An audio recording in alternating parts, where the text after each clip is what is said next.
Halo teman-teman semua, apa kabar? Kembali lagi di channel BD Programming bersama saya Alwin Fau.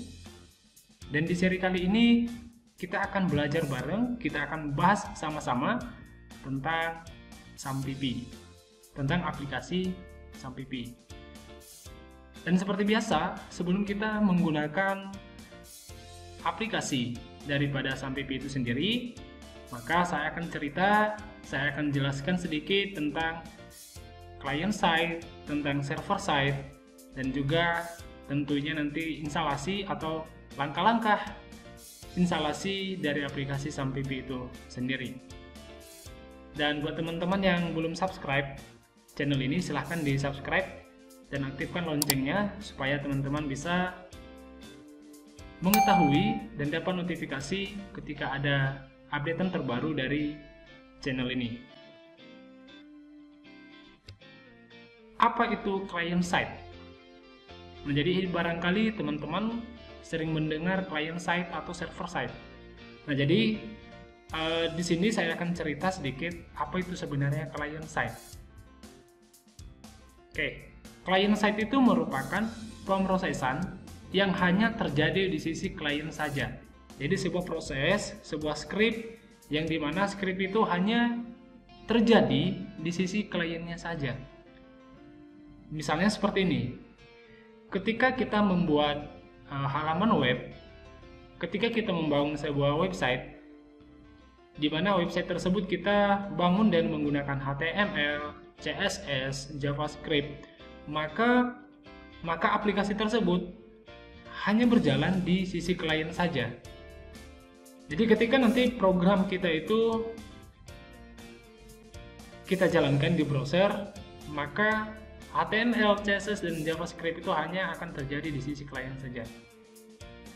Nah, itu dia tentang client side. Berbeda dengan server side. Kalau server side itu sedikit agak kompleks, ya, sedikit agak lengkap dibandingkan dengan client side. Nah, saya akan ilustrasikan seperti ini, atau bisa teman-teman lihat seperti ini. Nah, kalau di dalam server side, maka ketika kita membuat sebuah aplikasi, ketika kita membangun sebuah website, maka dia akan membutuhkan yang namanya web server. Yang dimana apabila kita melakukan request atau meminta sesuatu lewat browser, maka browser tersebut akan mengirim atau meminta sesuatu ke web server, gitu ya. Nah, misalnya seperti ini. Kita tahu bahwasannya web browser itu ada Chrome, ada Mozilla, dan lain-lain sebagainya. Dan sedangkan untuk client side itu yaitu HTML, CSS, dan JavaScript seperti yang saya jelaskan tadi. Dan ketika seorang user mengirimkan request atau mencari sesuatu di browser, ya, maka browser itu akan mengirimkan permintaan si user ke web server, ya. Nah, kemudian nanti web server itu akan mengecek sendiri.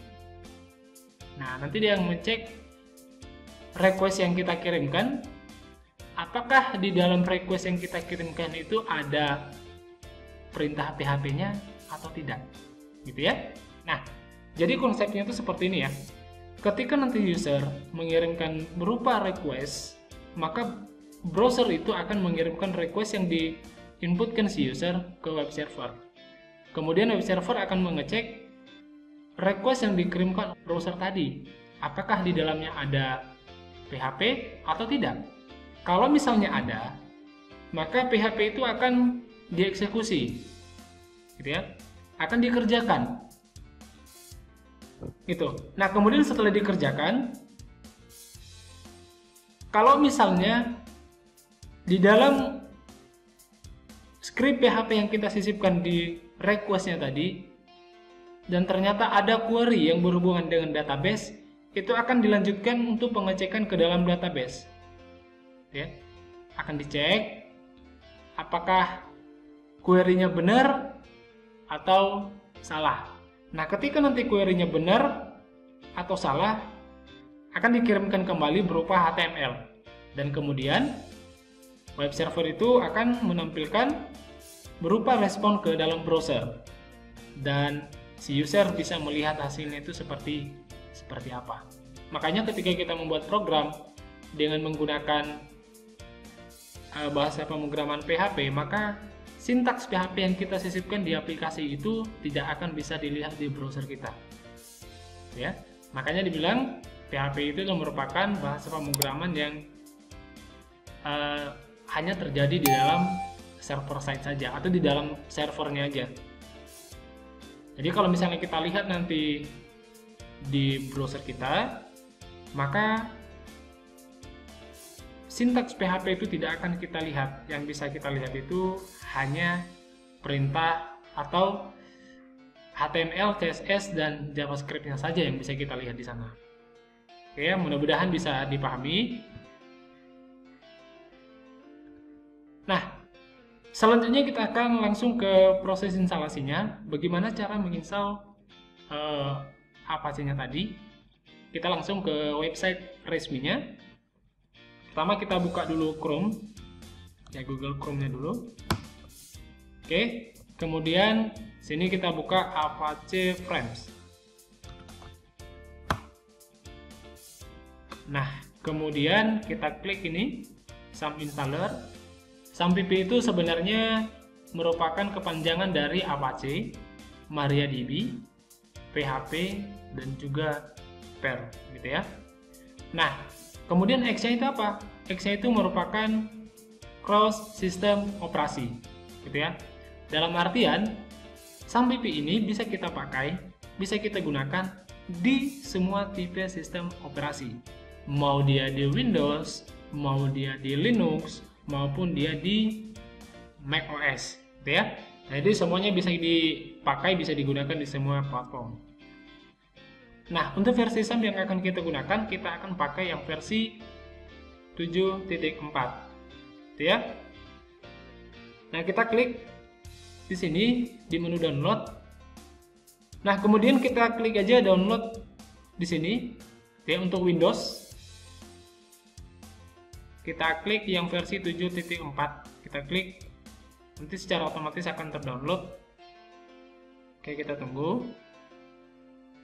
Oke, sampai tahap ini sudah selesai.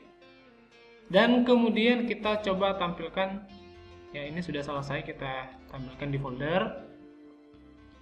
Oke, kemudian kita install. Kemudian kita pilih yes aja.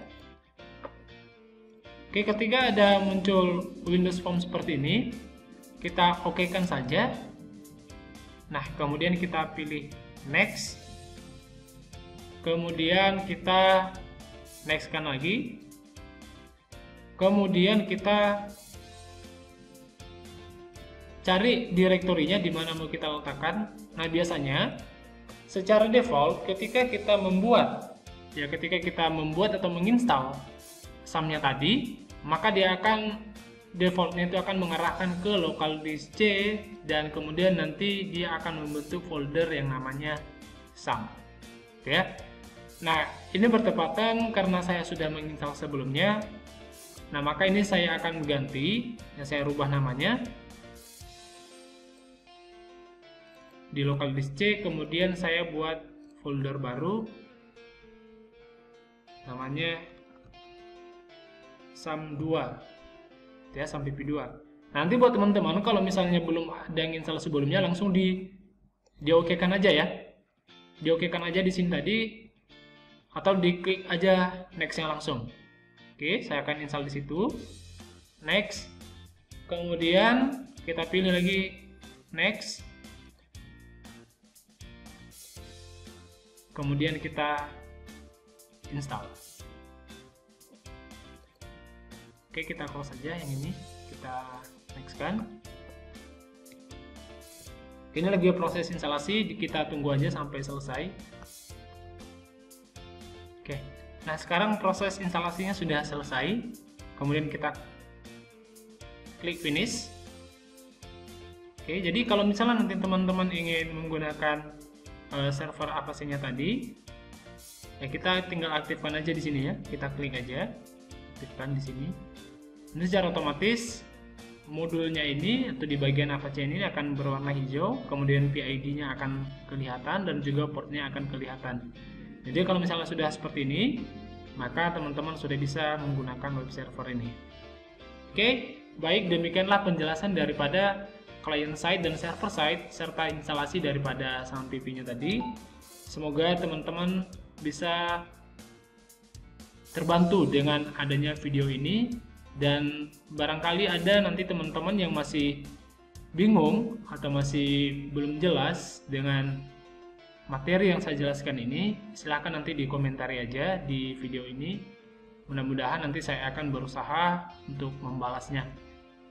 Dan bagi teman-teman yang belum subscribe, silahkan subscribe dan jangan lupa diaktifkan loncengnya supaya teman-teman bisa tahu nanti informasi-informasi atau materi-materi terbaru di channel ini ketika saya upload yang baru.